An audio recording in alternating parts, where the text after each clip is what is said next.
Hey everybody, welcome back to Harry Potter and the Sorcerer's Stone. We are on Chapter 6 now. Harry has just shopped with Hagrid on Diagon Alley for his school supplies. The journey from platform 9 3/4.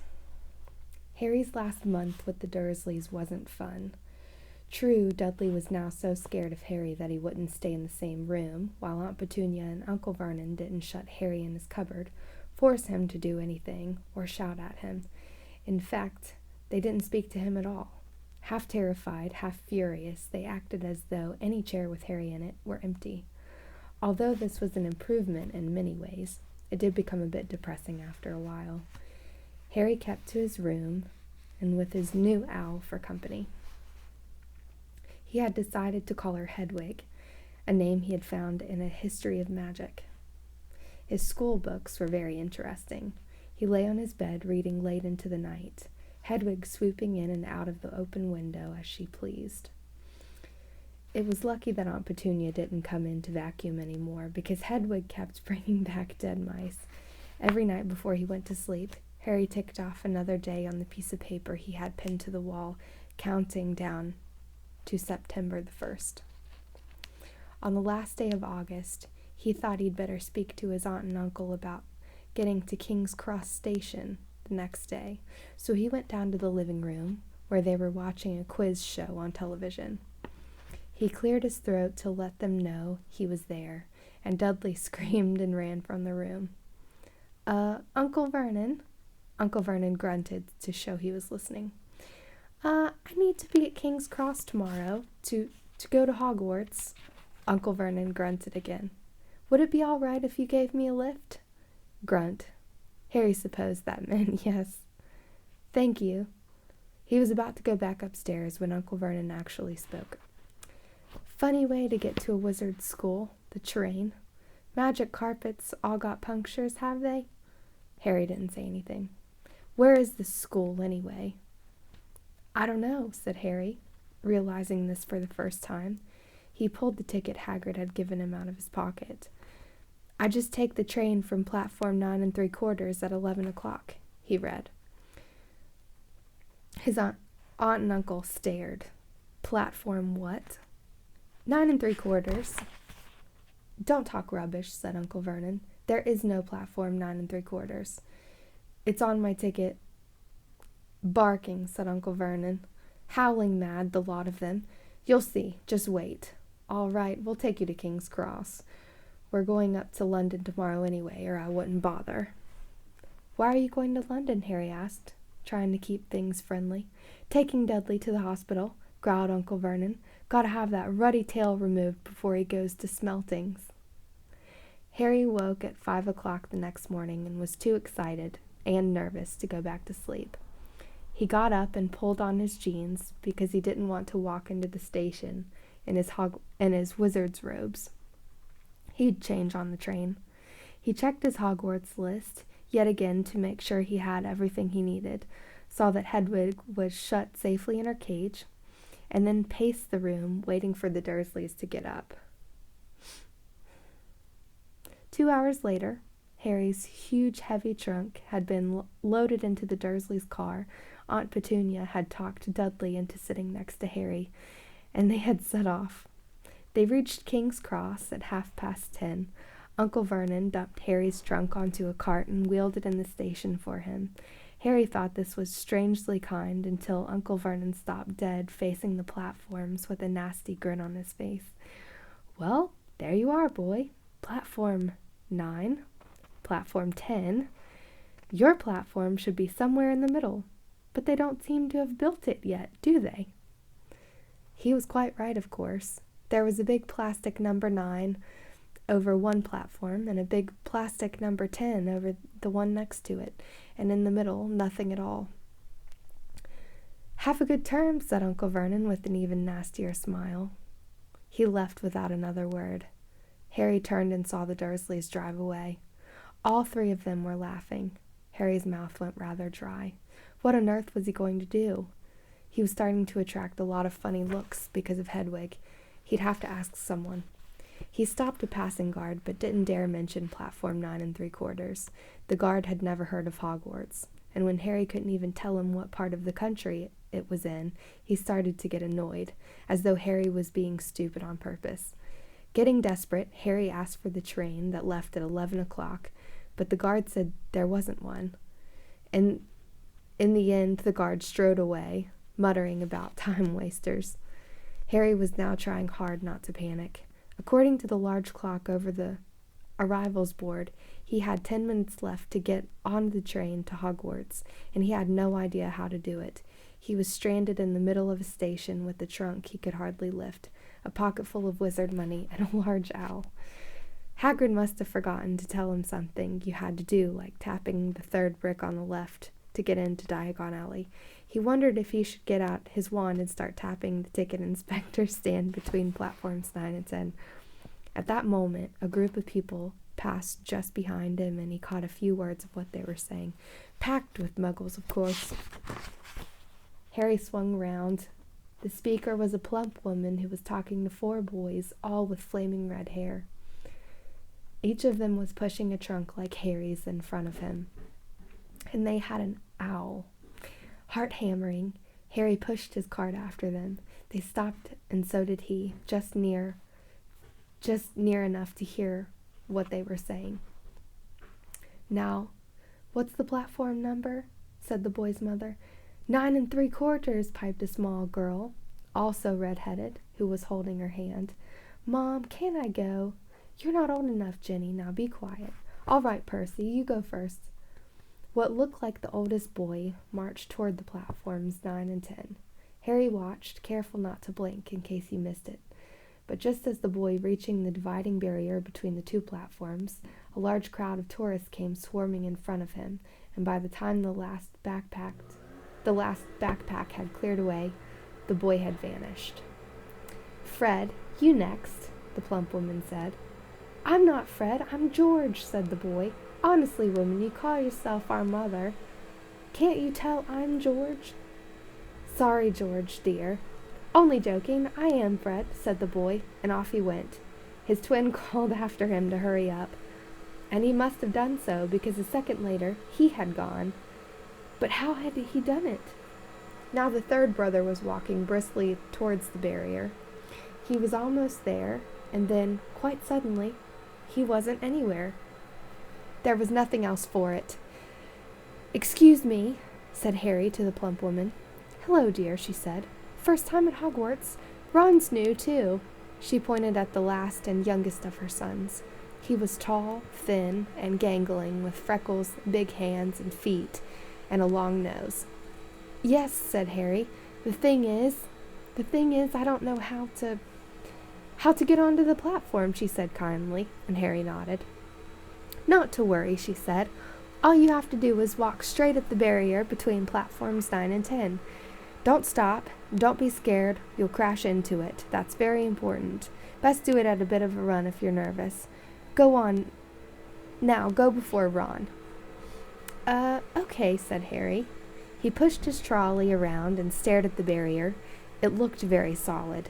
He started to walk toward it.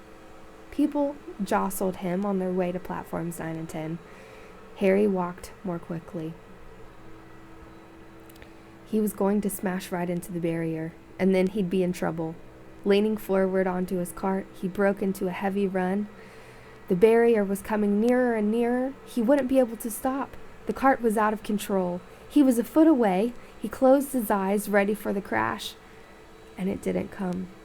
He kept on running. He opened his eyes. A scarlet steam engine was waiting next to a platform packed with people. A sign overhead said Hogwarts Express, 11 o'clock. Harry looked behind him, and he saw a wrought iron archway where the barrier had been, with the words platform 9 3/4 on it. He had done it. Smoke from the engine drifted over the heads of the chattering crowd, while cats of every color wound here and there between their legs. Owls hooted to one another in a disgruntled sort of way over the babble and the scraping of heavy trunks. The first few carriages were already packed with students, some hanging out of the window to talk to their families. some fighting over seats. Harry pushed his cart off down the platform in search of an empty seat. He passed a round-faced boy who was saying, "Gran, I've lost my toad again." "Oh, Neville," he heard the old woman sigh. A boy with dreadlocks was surrounded by a small crowd.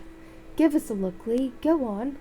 The boy lifted the lid of a box in his arms, and the people around him shrieked and yelled as something inside poked out a long, hairy leg. Harry pressed on through the crowd until he found an empty compartment near the end of the train. He put Hedwig inside first and then started to shove and heave his trunk toward the train door. He tried to lift it up the steps, but could hardly raise one end, and twice he dropped it painfully on his foot. "Want a hand?" It was one of the red-haired twins he'd followed through the barrier. "Yes, please," Harry panted. "Oi, Fred, come here and help." With the twins' help, Harry's trunk was at last tucked away in the corner of the compartment.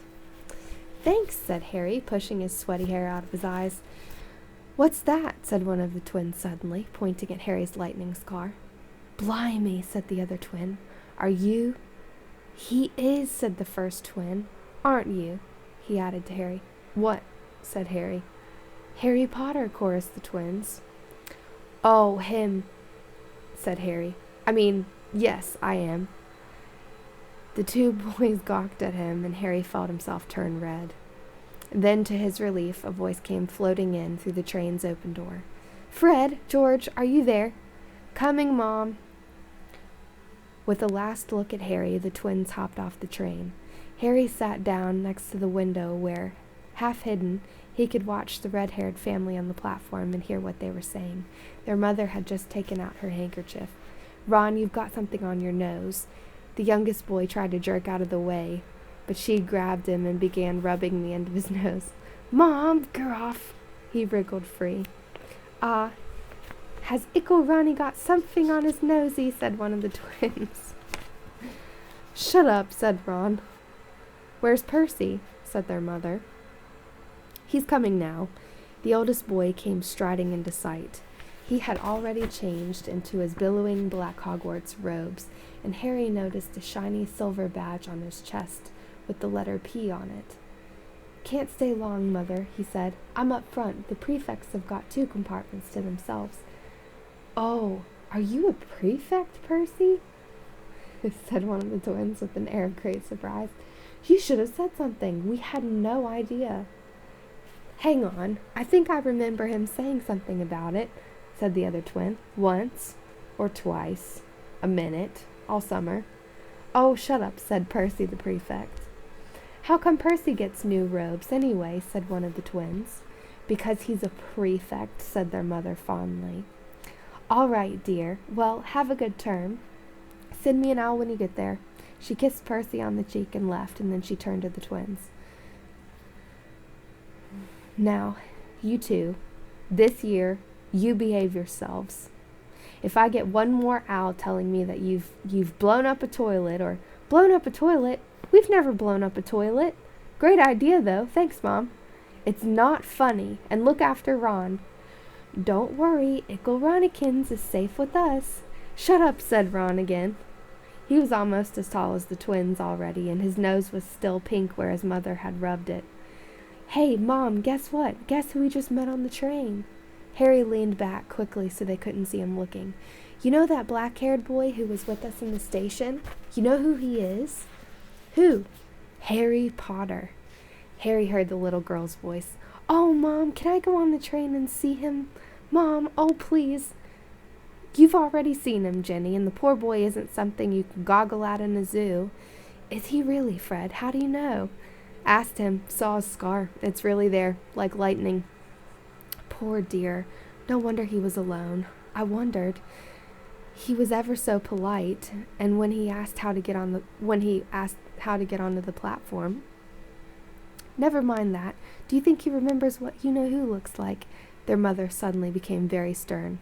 "I forbid you to ask him, Fred. No, don't you dare, as though he already needs reminding of that at his first day of school."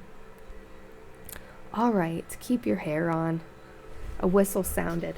Hurry up, their mother said, and the three boys clambered onto the train. They leaned out of the window for her to kiss them goodbye, and their younger sister began to cry. Don't, Jenny, we'll send you loads of owls. We'll send you a Hogwarts toilet seat. George, only joking, Mom. The train began to move. Harry saw the boys' mother waving and their sister, half laughing, half crying, running to keep up with the train until it gathered too much speed. Then she fell back and waved. Harry watched the girl and her mother disappear as the train rounded the corner. Houses flashed past the window. Harry felt a great leap of excitement.